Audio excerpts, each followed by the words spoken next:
철학자 유스티누스에 대해서 계속해서 지난주에 이야기하겠습니다.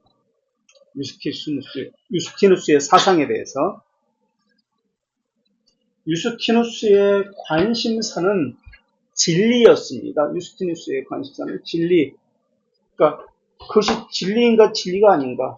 그러니까 플라톤이라든지 지금 피타고라스라든지 어떤 견해를 가지고 관심 없어요. 소크라테스, 플라톤 어떤 이들이 주장을 했는지 관심 없었어요. 무엇을 가졌는가, 그러니까 그들이 진리를 가졌는가, 이것에 관심이 있었어요. 그래서 철학자라는 단어는 지혜를 사랑하는 사람이라는 단어인데, 유스티누스는 자기를 진리를 사랑하는 사람이라고 스스로를 그렇게 불렀어요. 철학이라는 단어가 지혜를 사랑하는 이라는 뜻이거든요. 지혜를 사랑한다. 이게 철학이에요. 철학자는 지혜를 사랑하는 사람.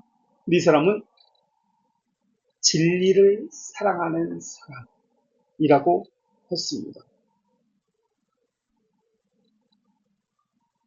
그래서 유스티누스는 진리에 관심이 있었습니다. 그것이 진리였는가? 그래서 토론을 할 때도 상대방이 토론의 규칙을 어기면은 이 사람은 진리를 사랑하지 않는 사람이라고 보았습니다. 그러니까 진리는 어떤 질서를 지키는 것이라고 본 것이죠. 그래서 유스티누스는 죽음보다 더 우선순위가 진리라고 보았습니다. 진리를 위해서는 죽음은 당연히 따라갈 수 있다고 본 것이죠. 그래서 두렵게 여기지 않았습니다. 죽음을. 그래서 순교라는 것은 진리를 증언하기 위한 도구일 뿐이다. 순교는 희생이 아니다라고 했습니다. 진리를 증명하는 도구일 뿐이다. 순교는. 진리를 증명하기 위해서 순교는 도구다. 희생이 아니다. 라고 생각해서 유스티누스 자신이 자기가 말한 대로 순교에까지 이르게 됩니다.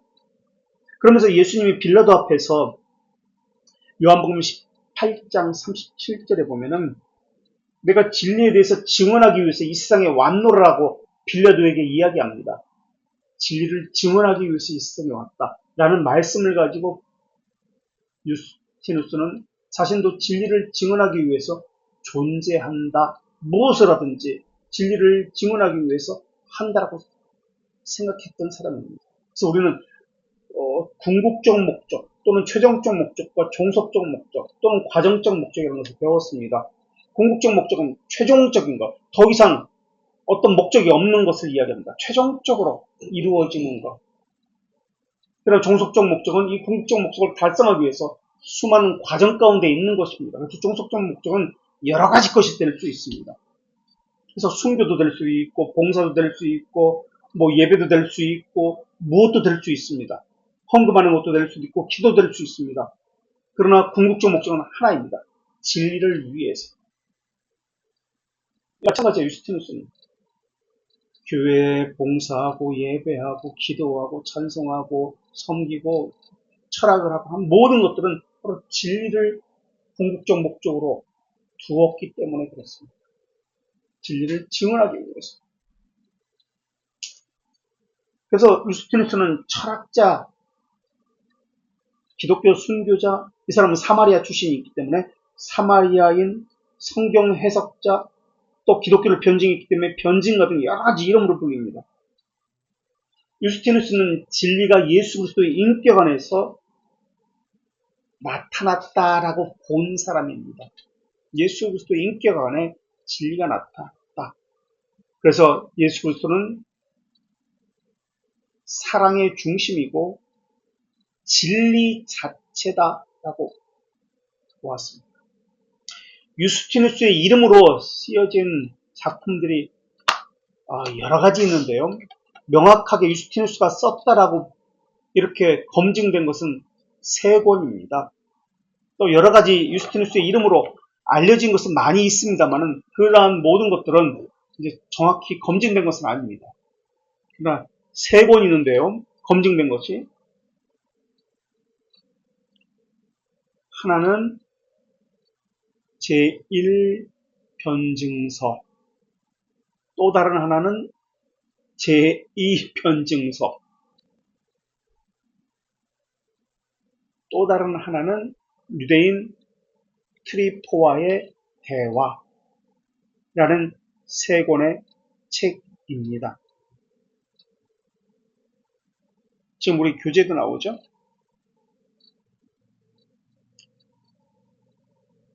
자, 유스티누스가 100년경에 태어났습니다. 그리고 165년에 순교했습니다. 65살에 순교했죠. 100년에서 태어나서 160년, 65년이니까. 이 첫 번째 작품인 제1변증서는 153년에서 156년경에 기록되었다고 추정됩니다. 그러니까 변증서들, 이 세 권의 변증서들은 150년에서 160년 사이에 기록되었다라고 추정하고 있습니다. 그런데 이 사람이 세례를 받은 것은 에베소에서 130년경에 세례를 받았다고 알려지고 있습니다. 어쨌든 제1변증서 153년에서 156년에 기록되었는데요. 총 68장으로 기록되었습니다. 좀 더 구체적으로 살펴볼까요? 우리 책에는 너무 간단하게 나와서 1, 2장은 서론입니다. 그래서 수신자와 발신자가 쓰여 있습니다. 68장 가운데 제1변증서 3장에서 12장은 그리스도인들이 무신론이라고 로마사에서 불리고 있는데 이것은 잘못된 것이다. 왜 그리스도인을 무신론자라고 비난하고 박해하는가? 이것에 대해서 반박하는 글을 3장에서 12장에 씁니다. 특히 3장에서 8장에는 왜 조사도 하지 않고 박해가 있느냐라고 반박합니다. 전혀 조사를 하지 않습니다. 그냥 박해하는 거예요. 그리스도인 이름 때문에. 3장에서 8장, 3장에서 12장은 박해에 대한 반박입니다. 그리고 13장에서 22장은 박해에 대한 적극적인 반박이 또 제시되고 있는데 여기서는 네 가지 것을 이야기합니다. 이름만으로 비난해서는 안 된다. 첫 번째, 그리스도인이라는 이름만으로 비난해서는 안 된다라고 이야기하고 있고요. 두 번째, 그리스도인은 무신론자가 아니다라고 이야기합니다. 세 번째, 그리스도인은 부도덕하지 않다라고 이야기합니다. 네 번째, 첫 번째, 그리스도인이라는 이름만으로 비난해서는 안 된다. 두 번째, 그리스도인은 무신론자가 아니다. 세 번째, 그리스도인은 부도덕하지 않습니다. 네 번째, 그리스도인은 국가에 불충하지 않습니다. 그러니까 사회 인식이 지금 이렇다는 거예요. 반대로 얘기하면 그리스도인이기 때문에 비난받아야 된다. 핍박받아야 된다. 이들은 잘못됐다. 그리스도인들은 무신론자다. 그리스도인들은 부도덕하다. 도덕적으로 윤리 도덕적이 없다. 이 이야기죠. 사회적인 인식이. 네 번째, 그리스도인 국가의 반역자다. 불충한다. 이렇게 사회에 인식을 했습니다. 그래서 세상 사람들의 평가는 가혹하고 왜곡되었습니다. 그래서 이들을 주기 위해서, 그리스도인을 주기 위해서 거짓, 선동, 모략 이 판을 쳤습니다. 이유 없는 증오들이 판을 쳤습니다. 이유가 없어요. 그 누구도 몰라요. 우리가 왜 핍박을 받는지, 우리가 왜 미움을 받는지. 유스티누스의 제1변증서는 이런 환경 속에서 탄생됩니다. 그리고요, 23장에서 29장은 신학적 내용이 제시됩니다. 그래서 로고스이신 예수 그리스도와 기독교 내부 이단에 대해서 언급을 하는 것이 23장에서 29장입니다. 그리고 30장에서 53장은 구약 해석을 통해서 예수 그리스도를 해석을 합니다. 구약의 눈으로 예수 그리스도를 해석한 것이 30장에서 53장입니다. 53장, 30장에서 53장, 그 다음에 54장에서 58장은 십자가 예언에 대해서 언급하고요. 54장에서 58장은 십자가 예언, 그 다음에 59장에서 60장은 플라톤의 우주론과 모세를 비교합니다.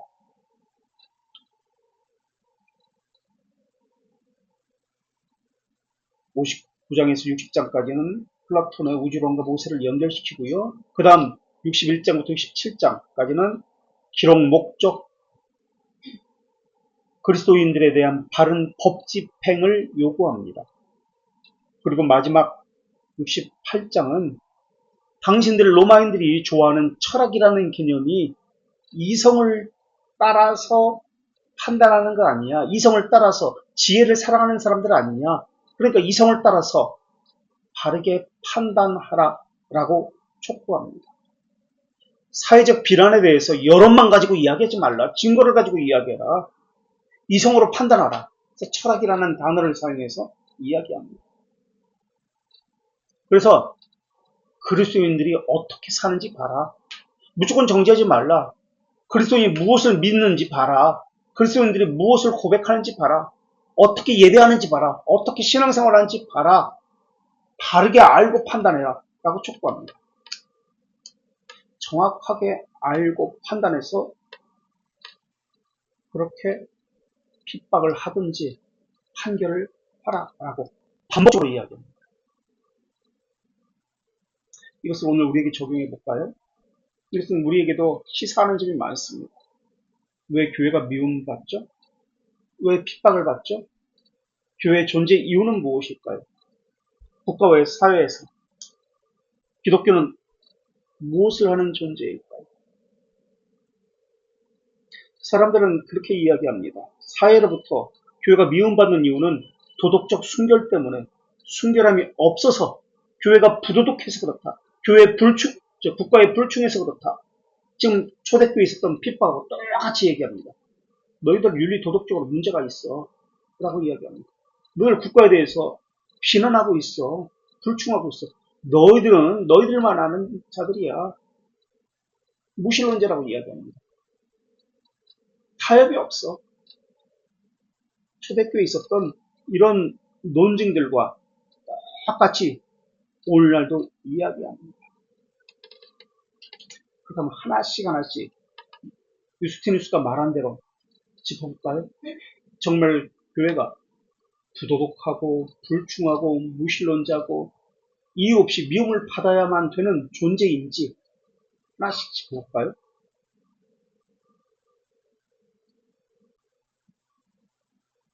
물론 그들의 말은 일리가 있습니다. 초대교회 때도 그렇고 지금도 그렇고 순결해야 할 부분, 도덕적으로 깨끗하게 해야 할 부분은 있습니다. 그렇다면 반대로 이야기해 볼까요? 세상이 말하는 윤리 도덕적인 문제, 비난받는 그 도덕적인 문제를 고치면 해결하면 세상은 교회를 존경할까요? 이 문제도 한번 생각해 봐야 합니다. 정말 기독교가 세상 사람들과 비교해서 더 타락했고 부도덕할까요? 더 국가에 불충성하고 그들이 더 충성하고 그럴까요? 이 문제를 짚고 넘어가야 해요. 그것이 고쳐지면은 정말 세상은 교회를 존경할까요? 우리는 초대교회 우선 우리의 문제를 이야기해 봅시다. 환상을 가지고 있습니다. 초대교회는 좋은 곳이고 도덕적인 흠이 없는 곳이고 완전한 교회라고 생각합니다. 그래서 우리 초대교회로 돌아가자. 초대교회 것을 본받자. 초대교회처럼 하자라고 이야기합니다. 초대교회로 돌아가자고 말하는 사람들의 대부분의 이유는 도덕적 순결을 가지고 이야기합니다. 그들처럼 순결하게 거룩하게 도덕적으로 살아야 합니다. 윤리도덕적으로. 그렇다면 고린도 교회는 어떤 교회였습니까? 소아시아의 교회들은 어떤 교회들이었습니까? 고린도 교회는 별의별 부정들이 다 나타났습니다. 근친상간도 나타났어요. 근데 고린도 교회와 당시 세상 사람들과 비교했을 때 어디가 더 도덕적으로 흠이 더 많았을까요? 고린도 교회 근친상간이 나타나고 별의별 이야기들이 다 나타나요. 그렇다면 세상 사람들은 어땠을까요? 이것을 비교해 볼 때 고린도 교회는 양반이었어요. 그 이야기를 좀 하고자 합니다. 유스티누스 변증서를 보면은 이 책에는 지금 그 내용이 나오지 않았습니다. 제가 다음 주도 지금 유스티누스를 해야 되기 때문에 다음 주에 그 책을 가지고 올게요. 그래서 변증서 1, 2, 3 유대인 트리포와의 대화 이 책이 있는데 그 책을 가지고 여러분들에게 보여드릴게요. 추천적으로 보여드릴 텐데 그 책을 가지고 오면 그 내용 가운데 전체 그 내용을 보면은 유스티누스는 기독교인들의 삶에 대해서 아주 당당합니다. 자신감이 있었어요. 그런 내용들, 도덕적 삶에 대해서 우리는 떳떳합니다. 너희들보다 낫습니다. 떳떳하다보다는 하나님 앞에서는 완전할 수 없으니까 너희들보다 세상보다 낫습니다. 라는 식으로 이야기합니다. 교회도 물론 잘못이 있습니다. 신자들도 잘못이 있습니다. 그러나 너희들보다는 낫다. 바른 판단을 요구했다는 것을 볼 때 자신 있었다. 이성적인 요구를 그들에게 요구했다는 것을 볼 때 자신 있었다라는 것을 알 수 있습니다. 그리고 그들에게는 이성적이지 못하다. 왜 바른 판단을 하지 못하냐? 왜 왜곡된 판단하고 기독교인들은 무조건 나쁘다. 너희들은 무조건 옳고 선하고 순결하다라고 이야기하느냐라고 이야기합니다. 그래서 이성적으로 설득합니다. 그렇다면 다시 묻겠습니다. 교회는 무엇하는 곳이죠? 도덕적 순결성을 추구하는 곳입니까? 어떻게 생각하세요? 교회는 도덕적 순결을 추구하는 곳입니까? 이것이 목적입니까? 지금 초대교회 유스티누스가 했던 질문을 오늘날에 똑같이 할 수 있습니다. 교회는 못하는 곳이냐? 세상 사람들은 교회에 무엇을 바라는가? 도덕적으로 깨끗하면 그들은 비난을 멈출까? 미움을 멈출까? 교회는 늘 핍박을 받았습니다. 도덕적 순결이 있었던 그때에도. 그리고 이 땅에는 완전한 사람이 없습니다. 흠을 잡고자 한다면 그 누구라도 흠을 잡을 수 있습니다. 그러나 최소한 교회는 신자는 세상 사람들과 비교해서 일반적으로 이야기합니다. 사람마다 각기 좀 다를 수 있습니다만 일반적으로 그들보다 도덕적 순결성이 아주 뛰어납니다. 비교할 수 없을 정도로 뛰어납니다. 개인적 차이는 있을지 모르지만 평균적으로 일반적으로 평균적으로. 그럼 교회 개혁은 무엇일까요? 교회 존재 이유는 무엇일까요? 윤리 도덕적인 완벽함일까요? 아닙니다. 만약에 교회가 윤리 도덕적인 완벽함을 갖춘다 할지라도 세상은 교회를 핍박할 것입니다. 왜 그렇죠? 빛과 어둠은 함께 할 수 없기 때문에. 빛은 존재만으로 어두움을 드러내기 때문에 그들은 빛을 싫어합니다. 그러면 교회가 어떻게 하면 그들에게 비난을 받지 않을까요? 그들과 동일해집니다. 똑같아지면 그들은 비난을 받지 않습니다. 교회가 타락했기 때문에 그들은 비난하는 것이 아닙니다. 그들의 죄를 드러냈기 때문에 자기들과 다르기 때문에 자기들의 숨겨진 죄가 드러날까봐 본능적으로 교회를 핍박하고 미워하는 것입니다. 그게 미움의 이유예요. 다른 이유가 없어요. 그들과 똑같이 하면은 혼합주의처럼 교회를 다니는 것 상관이 없어요. 술 먹고 놀러 다니고 같이 그들과 부정을 저지르고 죄를 지으면은 그럼 교회는 핍박을 받지 않습니다. 그게 교회의 역사입니다. 오히려 그들과 같이 한다면은 국가와 사회의 보호를 받습니다. 지원을 받습니다. 재정적으로도 그렇고 행정적인 도움을 받아서 교회가 더 커집니다. 유스티누스 변증서에서 기독교는 그리스 전통보다 우월하다고 강조합니다만 사실 그런 변증은 의미가 없어요. 무엇이 우월하다 이건 사실 의미가 없습니다. 당시 그리스 신들은 로마 사람들은 어떤 신들을 믿었는지 한번 볼까요? 윤리 도덕적으로 너희들은 부도덕하다고 세상 사람들이 교회를 비난했습니다. 근데 그들이 믿는 신은 그들의 사회는 그들의 삶의 양태는 어땠는지 한번 볼까요? 그들은 어떤 신을 믿었습니까? 부모를 서로 죽이는 신을 믿었습니다. 부모를 죽여요. 형제를 막 죽이는 신이에요. 그들이 믿는 신이에요. 제우스가 가장 위대한 신이었잖아요. 제우스는 자기 부모를 죽였어요. 그러한 신을 믿었어요. 윤리 도덕적으로 그것이 옳은 것인가요?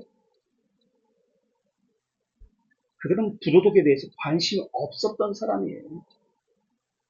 자기들에게 복만 주면은 좋은 신입니다. 자기들에게 해를 끼치지 않으면 좋은 신이라고 믿었던 사람들입니다. 해코지만 않으면 돼요. 그게 복 받는 것이고 좋은 것입니다. 종교는 그래야 됩니다. 복을 주는 것이에요. 교회 개혁은 세상에서 칭찬을 받는 그러한 교회를 말하지 않습니다. 세상에 칭찬을 받으려고 해서는 안 됩니다. 하나님의 말씀대로 하는 것 중에 일부분으로 윤리와 도덕도 포함되어 있습니다. 그러나 윤리와 도덕을 목적으로 하지 않습니다. 교회는. 그런데 윤리 도덕을 목적으로 하라고 이야기합니다. 자기들은 그렇게 하지 않으면서 당시 사회에 만연하고 있었던 것이 영아 유기였다고 말씀드렸습니다. 그래서 유스티누스도 버려진 사람이었다고 했습니다. 애를 낳으면 그냥 다 버리는 거예요. 뭐 동네에 가면 숱하게 버려진 아이들이 너무나 많아요. 쓰레기통, 뭐 길거리에 엄청 많아요. 이게 만연했어요. 근데 기독교인들은 애를 버리지 않습니다. 절대 버리지 않아요. 오히려 그 애들 키워서 자녀 삼았어요. 이게 기독교인들의 윤리 도덕적으로 어떤 이것만 봐도 비교가 안 돼요. 그리고 길거리에 버려진 애들은 노예로 키우려고 노예 상인들이 데려가서 어느 정도 자라면 노예로 팔아먹습니다. 이게 당시 사회에 만연한 거였어요. 아들 선호사항이 있었습니다. 여자들은 다 버렸어요. 그리고 결혼을 하지 않았어요. 당시는. 결혼을 안 했어요. 그냥 살았어요. 그냥 애를 낳고 버리고. 이런 세상이었어요.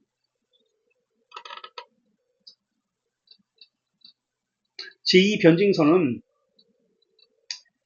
제1변증서가 부족하다고 해서 더 추가되고 첨가된 것이 증거판이 제2변증서입니다. 그러니까 제1변증서의 연장선상이 제2변증서예요. 제2변증서는 160년경에 로마 원로원에게 보낸 겁니다. 그리스도인에게 가하는 그 핍박을 멈춰달라고, 너무나 부당하다고 이야기한 겁니다. 그리고 플라톤 철학에 영향을 받아서 이 악이 있고 선이 있다, 사탄이 있고 천사가 있다, 이것을 실제로 존재하는 인식으로 받아들인 것이 유스티누스입니다. 그래서 헬라 철학은, 너희들이 믿는 신은, 너희들이 가지고 있는 철학은 그 배후에 사탄이 있다라고 거기서 이야기합니다. 그리고 너희들이 우상을 섬기고 있는데 이것은 합리적인 것이 아니야. 이성적인 판단이 아니야. 너희들은 사탄의 선동에 의해서 지금 우상을 섬기고 있어. 이게 바로 무신론이야. 이게 제2변증서에서 이야기하고 있는 거야. 그러니까 우리가 무신론이 아니라 너희들이 무신론이야. 우리가 부도덕한 것이 아니라 너희들이 부도덕한 것이야. 우리가 탐욕이 있고 무절제하고 방탕하고 성적인 문제가 있는 것이 아니라 너희들이 성적인 문제가 방탕하고 무절제하고 탐욕이 있어. 그 로마 시대는 목욕탕 문화가 발전했습니다. 그리고 동성애가 엄청났어요. 너희들 배후에는 악령이 존재해. 그래서 진리를 빼앗아 버리고 인간을 진리로부터 멀어지게 했고 참된 신을 인지하지 못하게 했어. 그리고 참된 진리를 너희들은 핍박하고 있어. 너희들은 악령의 시인자들이야. 너희들이 바로 무신론자야.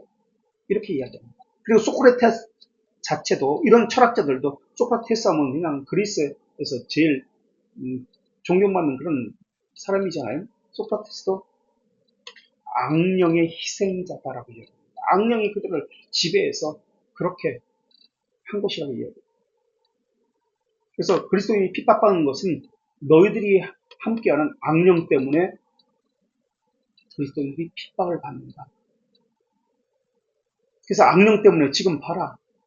경기장에서 검투사들이 사람을 죽여버린다.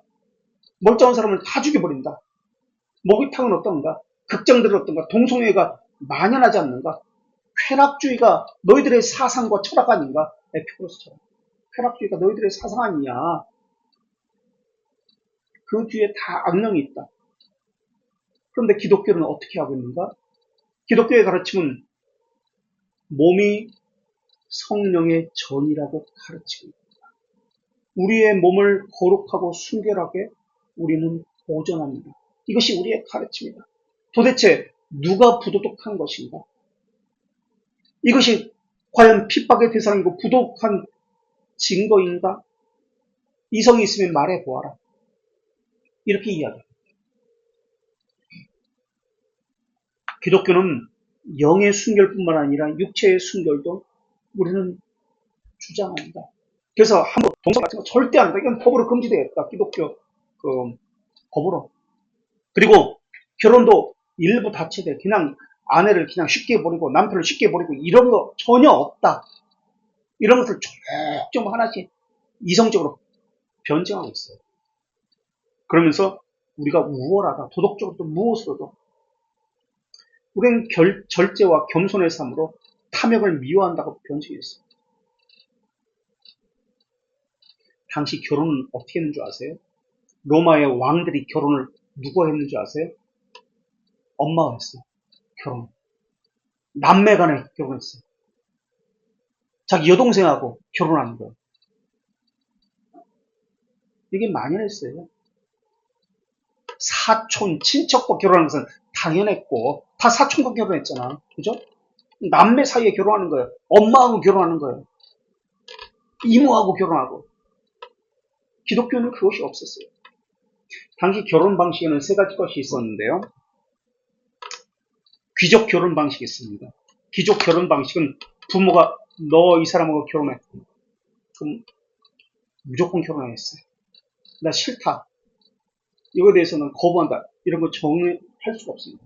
귀족끼리 정책의 입장에서 결혼했습니다. 그래서 신부 아버지가 신부를 잡고서 어떻게 했을까? 결혼식을 어떻게 했을까? 이 당시 로마 시대의 결혼식은 신부 아버지가 신부를 손잡고 신랑에게 결혼식 날 결혼식 줄에 누가 있는 줄 아세요? 제우스 사제가 있어요. 제우스 사제. 제우스를 섬기는 최고의 신이잖아요. 제우스를 섬기는 사제가 했습니다. 그 사제 앞에 신부 아버지가 신부를 데리고 신랑에게 갑니다. 신랑에게 가서 넘겨줍니다. 그럼 신랑이 손을 잡고 이제 넘겨받는 거죠.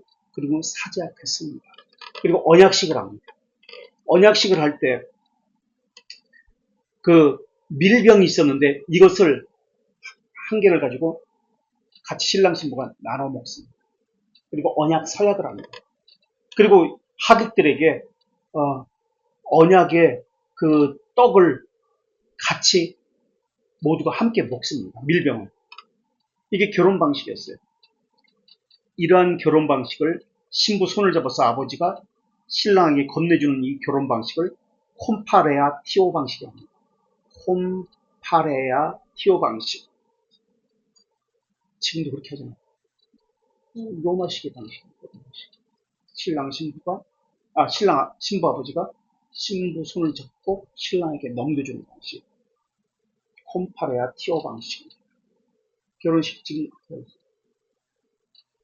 개혁교에서는 성경의 입장에서 그렇게 하고 있습니다만 성경은 구조를 가지고 어쨌든 평민들은 신랑이 신부를 어떻게 할까요? 결혼식 할 때 이게 당시 로마 헬라 시대의 결혼 방식입니다. 기독교인들이 이렇게 안 했습니다. 그 당시 결혼 방식을 이야기합니다. 어떻게 했을까요? 돈 주고 샀어요. 이게 전부 사랑이도 없어. 돈 주고 사는 거야. 돈을 주고 신부를 사오는 매매혼이라고 하죠. 호인푸티오 방식입니다. 호인푸티오 방식. 이게 평민들의 결혼 방식이었어요. 그리고 돈 주기 싫다. 그러면 우수수 방식이라고 하는데요. 그냥 동거하는 거예요. 동거의 방식을 취했어요. 이게 결혼 당시에 만연한 결혼 방식입니다. 물론 귀족들은 이것을 가장 불명예적으로 여겼습니다. 아버지가 정해주면 여자는 거절할 수가 없었어요. 결혼 서약문은 제우스 신에게 바친다는 결혼 서약문을 낭독합니다. 당시는 사망률이 높았습니다. 어린아이들도 태어나자마자 죽는 경우, 버려지는 경우가 많았습니다. 그래서 재혼이 장려가 되었어요. 쉽게 재혼했습니다. 평균 수명도 짧았지만 재혼이 너무나 장려가 됐어요. 그래서 한두 번 결혼한 거 가지고는 결혼했다는 말을 할 수가 없어요. 그런 사회였어요. 그러니 기독교인들이 얼마나 도덕적으로 깨끗습니까? 심지어 창녀가 너무나 창녀촌이 엄청나게 발전했어요. 목욕탕 문화는 창녀는 성문화는 문화, 목욕탕 문화는 동성애 문화였고, 그래서 황제들이 동성애를 즐겼어요. 동로마 제국의 유스티누스 황제의 아내가 테오도라인데 창녀 출신. 그러니까 왕이 창녀와 결혼할 정도니까 두말하면 잔소리야. 근데 기독교에는 그런 거 전혀 없어요. 그런 기독교인들이 핍박을 받았습니다. 도덕적으로 문란하다라고 말합니다. 그러니까 이유가 되지 않아요. 그러니까 싫은 거야. 그냥 우리와 다르니까 싫은 거야. 그들이 그러한 삶을 안 살고 로마 시대의 삶과 똑같은 삶을 살았다면 그렇게 하지 않았을 겁니다. 에피쿠로스 학파의 주장 가운데 하나가 뭔지 아세요? 결혼과 관련해서 엄마와 결혼, 모자가 결혼을 장려했어요. 이게 에피쿠로스 학파예요. 남매가 결혼하라고 장려한 것이 에피쿠로스예요. 이걸 제2 변증서에 그대로 다 기록하고 있어요. 지금 그 시대에 우리가 너희들과 다른 점이 바로 이런 것이다라고 변증서에. 근데 왜 핍박하느냐? 이성적으로 생각을 해봐라. 우리가 도대체 무엇을 잘못했냐? 그리고 제2 변증서에서 강조하고 있는 것은 기독교와 이교 철학의 관계에 대해서 15장으로 총 구성되어 있는데, 그러니까 현실적인 문제에서 지금 이야기했던 현실적인 문제와 신학적인 문제에 걸쳐가지고 이야기하고 있는 것이 변증서의 이야기. 당시 로마 총독 우르비쿠스라는 사람이 3명의 그리스도인을 처단했는데 지금 그 이야기도 나옵니다. 이유가 없어요. 조사 같은 거 전혀 하지 않고 그냥 처형했어요. 이러한 것에 대해서 또 여기서 이야기합니다. 왜 조사도 안 하느냐? 그리스도인이기 때문에 처벌하는 거예요. 4장부터는 신학적 이슈를 쓰고 있습니다. 그러면서 왜 하나님은, 이제 이것은 신학적 이슈이기 때문에 왜 하나님은 악인에게 핍박을 받고 죽임을 당하고 있는데도 그리스도인들을 자녀라고 하면서 보호하지 않습니까? 왜 하나님께서는 그들에게 고난을 허용하십니까? 그 이유가 무엇입니까? 이거에 대해서 쓴 것이 4장입니다. 왜 그리스도인들은 순교를 기뻐하면서도 자살은 하지 않습니까? 왜 자살을 혐오합니까? 라고 쓴 겁니다. 이러한 이야기를 쓴 거예요. 그리고 왜 그리스도인들은 죽음 앞에서 생명이 아깝지 않습니까? 왜 그렇게 당당합니까? 그 이유에 대해서 쓰는 거예요. 죽음에 맞서서 왜 대항하지 않고 왜 칼을 들고 싸우지 않습니까? 기꺼이 죽음을 맞이합니까? 그래서 결론은 뭐라고 내는지 아세요? 그게 바로 진리다. 생명보다 더 가치가 있는 것이 진리이기 때문에 진리를 위해서 죽음으로 증명하는 것은 당연하다라고 이야기합니다. 그리고 13장부터 기독교는 플라톤 철학을 적대시하는 것이 아니라고 씁니다.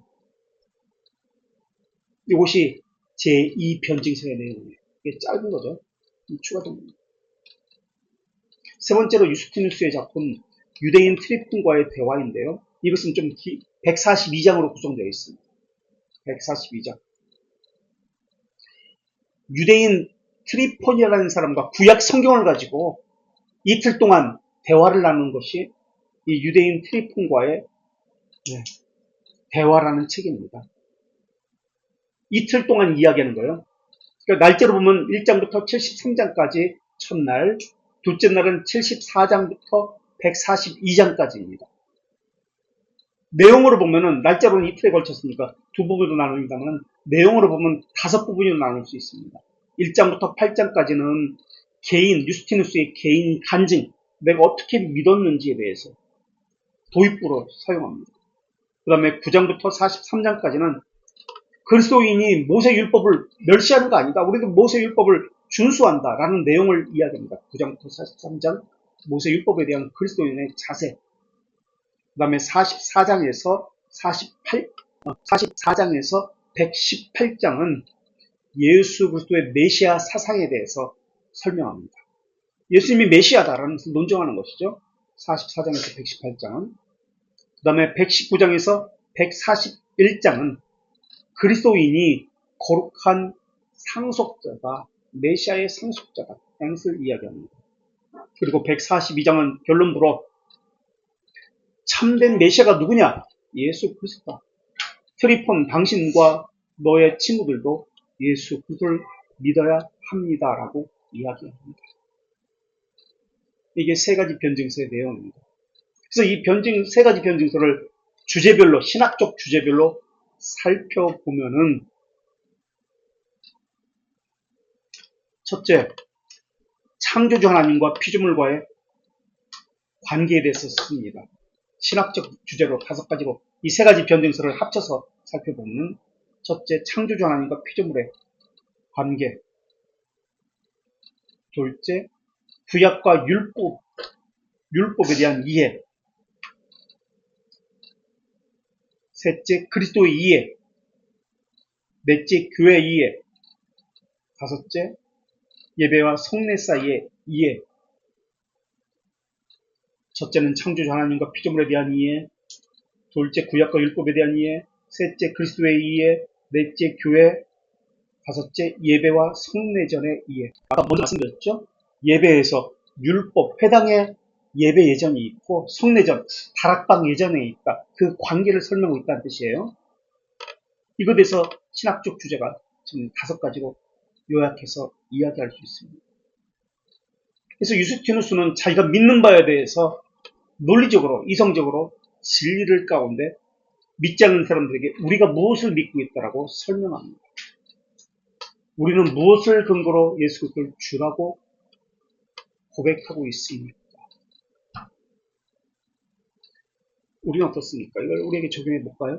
늘 우리는 교회사를 배우는 이유는 우리 삶 가운데 동일하게 일어나고 있는 일들이기 때문에 바른 적용을 위해서 여기서 하나님이 말씀하고자 하는 교훈이 무엇인지를 얻기 위해서 교회사를 배웁니다. 무엇 때문에 우리는 믿고 있다라고 이것이 진리라고 이야기할 수 있습니까? 내가 믿고 있기 때문에 진리라고 설명할 것입니까? 내가 하나님을 체험했고 만났기 때문에 진리라고 설명할 것입니까? 무엇을 가지고 우리가 믿는 바에 대해서 소망을 가졌다, 진리다라고 설명할 것입니다.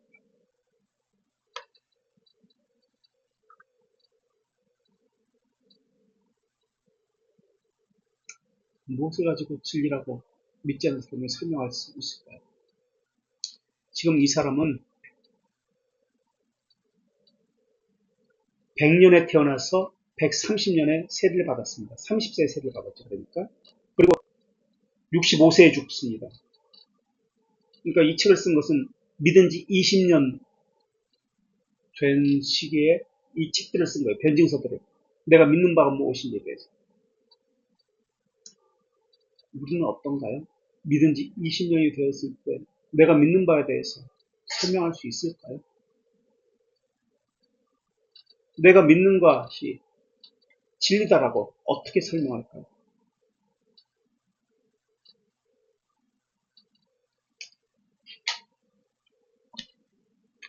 여기까지 해야 되겠네요.